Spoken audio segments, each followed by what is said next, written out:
And we're back. This time I'm going to show you how to create an RGB glitch in Premiere Pro. I've got some footage, you will find that via the description link.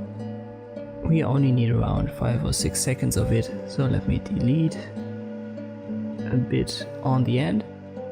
And then I copy it, hold Alt and drag a copy out of it. And I copy it once more.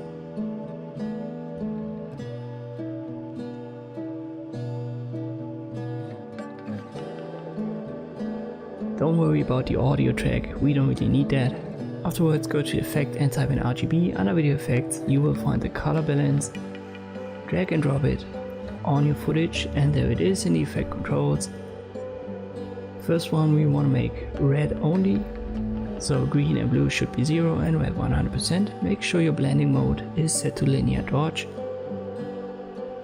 Now we go to the first frame and then we use the arrow keys and we go 2 keyframes to the right and then we'll add the second footage, so first copy, drag and drop the color balance, blending mode linear dodge,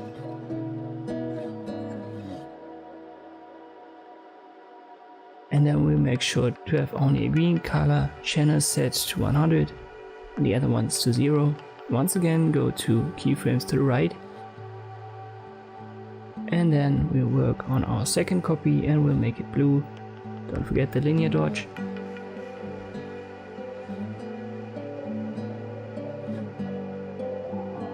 And there is our RGB color glitch. It's pretty strong as we've moved 2 keyframes. You can make it a bit less strong by going only 1 keyframe to the right. I'm going to show you this once more.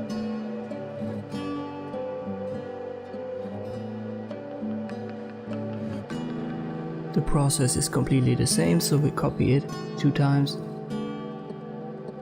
We make the first one red, linear dodge is already set, and then we only go 1 keyframe to the right and we add our copy.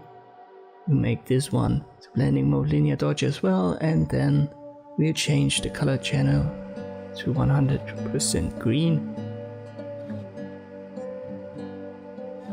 and set red to 0. 1 keyframe to the right and our second copy, and this should be the blue channel, so the other ones are 0 and blue is 100%. And now there's still an RGB glitch, but it's not as strong as the last one, but we need to work on the beginning and the ending, as we now have this 1 keyframe. And we're going to simply cut our footage and then drag everything in the starting position. In the end we'll do the same thing, simply cut what we don't need and we get rid of it. And now we've got our RGB glitch. It's an easy effect, and as I've shown here, you can adjust how strong or weak it is by simply moving more and less keyframes and having them as a gap between the copies. Thank you for watching and I'll see you next time.